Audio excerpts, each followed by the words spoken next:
Bora então entender um pouquinho sobre o for each, né? O for each ele é um laço que vai iterar conjuntos, né? Listas, arrays, qualquer coisa do tipo ele itera. Ele vai iterar um conjunto de dados. Essa brincadeira dele é bem legal, por quê? Porque a gente pode manipular isso de várias formas, né? Imaginando aqui um laço qualquer, né? Int de inteiros. Eu posso atribuir diretamente os elementos, né? Então, vou atribuir direto só para a gente visualizar. Então, por exemplo, aqui,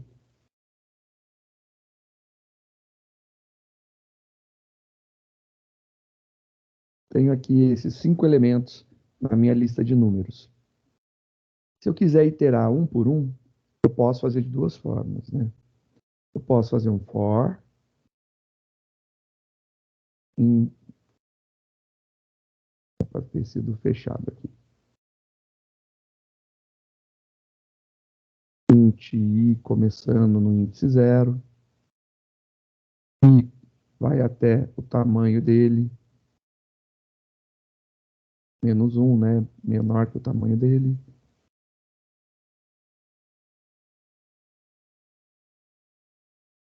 Aí o que que acontece? Imaginando esse cara aqui, eu posso fazer isso, né? Então a gente tem aqui é o índice 0, índice 1, índice 2, índice 3, índice 4, e ele tem, na verdade, um tamanho de 5 elementos. Beleza. Esse cara passa elemento por elemento através dos índices. Então eu vou acessar ele através dos índices.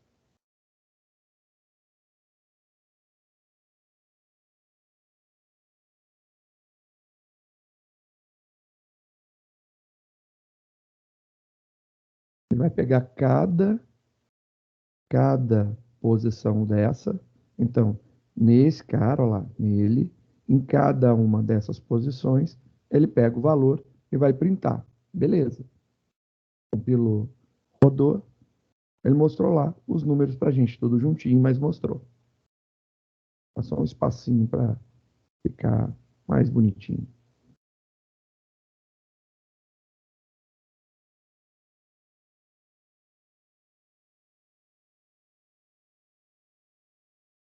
Olha lá, os mesmos números.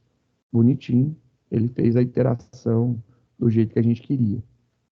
Só que a gente usou uma referência. Tem como eu passar por cada, então, para cada for each, para cada elemento.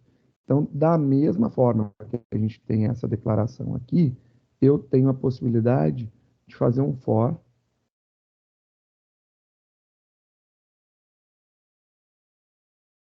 que vai seguir essa ideia. Só vou colocar um pular de linha aqui para ficar separadinho depois, né?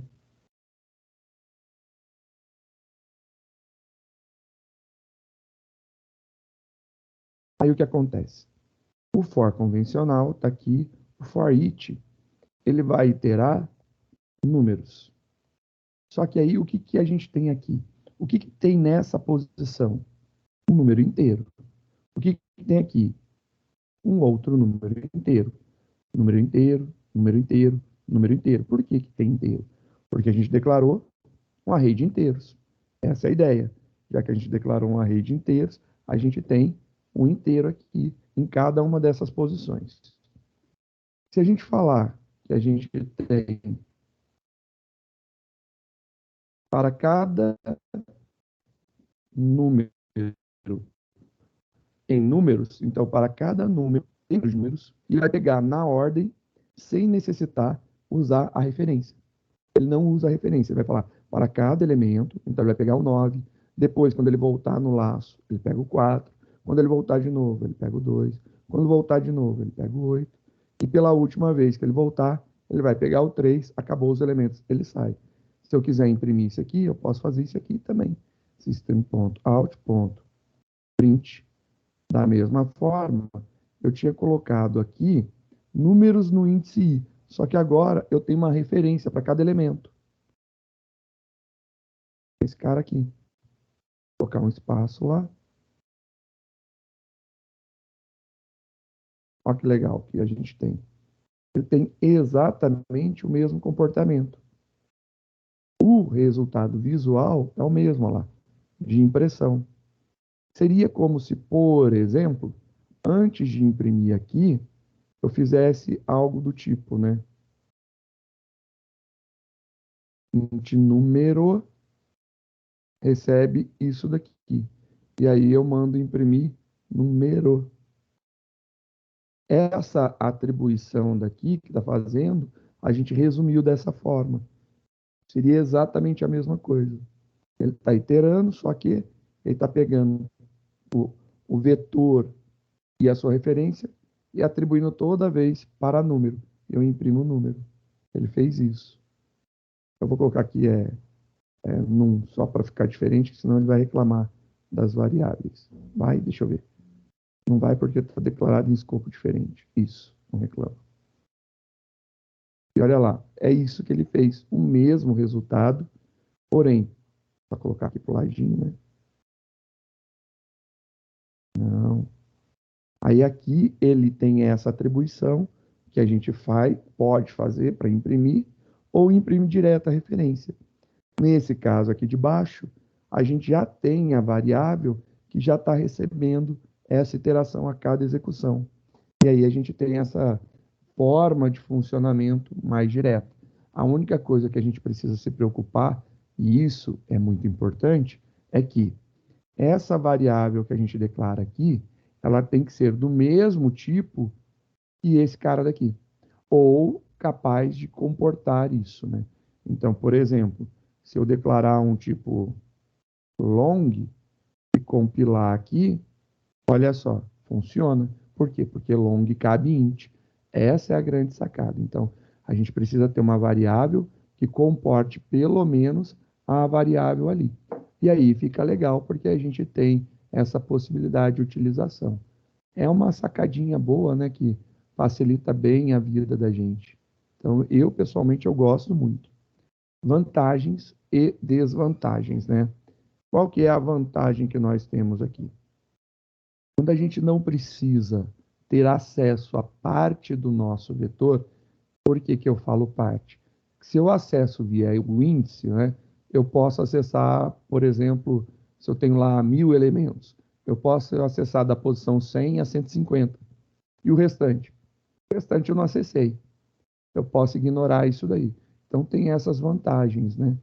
Quando eu utilizo o for each, ele vai passar por todos os elementos. Ele não vai pular nenhum. Ele vai de um por um. Isso aí é o ponto fraco dele. Eu não consigo selecionar que parte do vetor ele vai executar, né? Ele simplesmente vai executar tudo e acabou. Não tem escapatória para isso. Essa daí é a grande dor de cabeça que a gente tem. Quando a gente precisa pegar parte do vetor, for convencional é mais recomendado. Quando você vai iterar tudo e não tem necessidade de usar o índice, a posição do elemento para nada, for each vale a pena. É essa a brincadeira. Você pode, por exemplo, criar aqui uma lista de palavras. String, palavras, tá?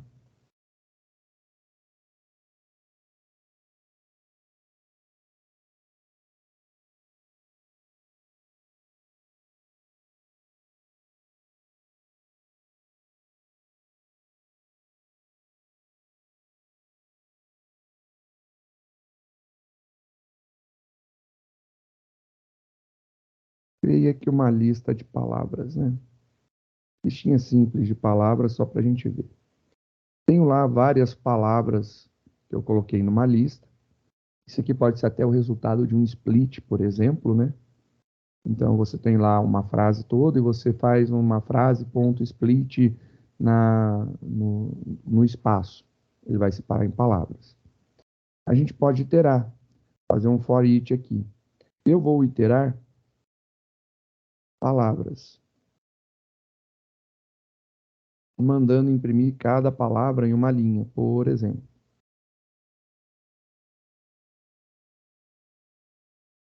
E aí o que que acontece? Para que eu possa passar por todos os elementos, para que eu possa iterar, esse cara daqui é do tipo string. Então eu preciso criar uma variável string qualquer, sei lá, x. E aí, esse x, ora ele vai receber carro, ora ele vai receber vaca, depois banana, por último prego. E aí eu posso imprimir esse x aqui. Só que a gente comumente, quando a gente lida com um conjunto de valores, a gente usa plural. Então são notas, alunos, clientes, pessoas, carros, veículos, palavras. Para a gente iterar, a gente normalmente usa o singular. Então, é um costume legal, né? Porque fica assim: você vai falar para cada, então ele é um for each, né?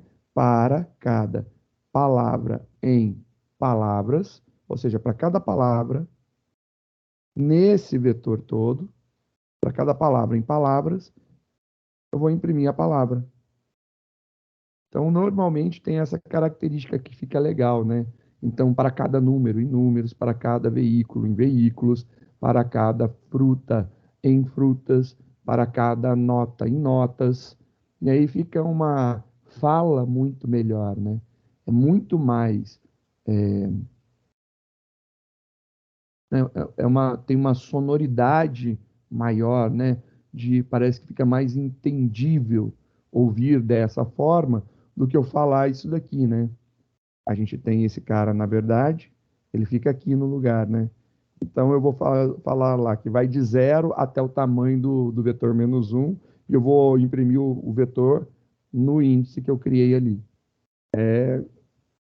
Complicado. Não é tão simples de se ouvir, né?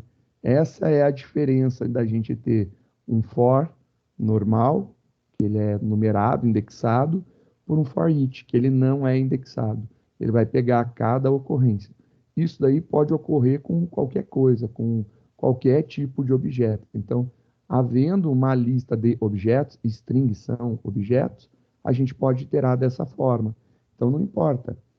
Sei lá, a gente fez lá o objeto pássaros, né? A classe pássaros e a gente teve objetos do tipo pássaro. Então, para cada pássaro em pássaros, a gente vai iterando, vai pegando cada um por vez. Essa é a grande sacada. Problema, ele pega todos.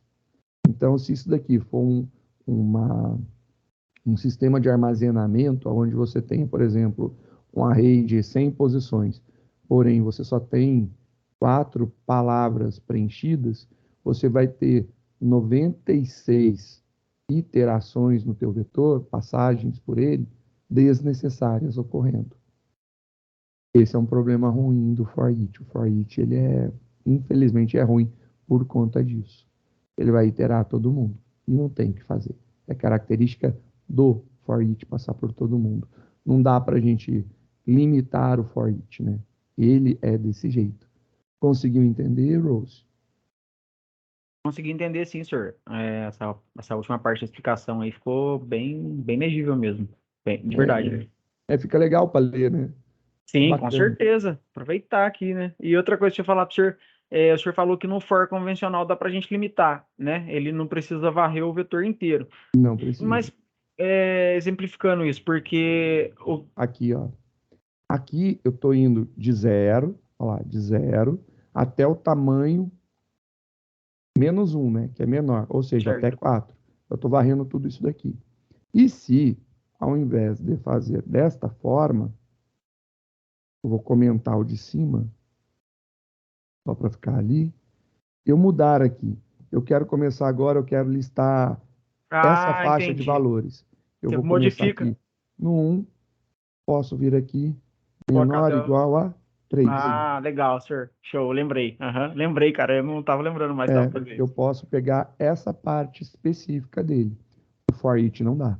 Sensacional. For each eu vou passar por Lembrei. todo mundo. Até porque ele não Tem? tem essa propriedade nele, né? Não Não tem tem. aonde você ir lá nele e modificar isso, né? Não. Entendi. Ele Fechou. tem essa limitação muito complicada daí. É bom para quando você precisa varrer o vetor todo de uma vez. Preciso passar por todos. Ok. Ele é ótimo. Eu não vou precisar de pegar o elemento do índice ou o índice aonde está o elemento. Não preciso. Perfeito. For each é ótimo. Mas se não for isso, for each não é legal, porque você não vai conseguir pegar o elemento, a posição dele.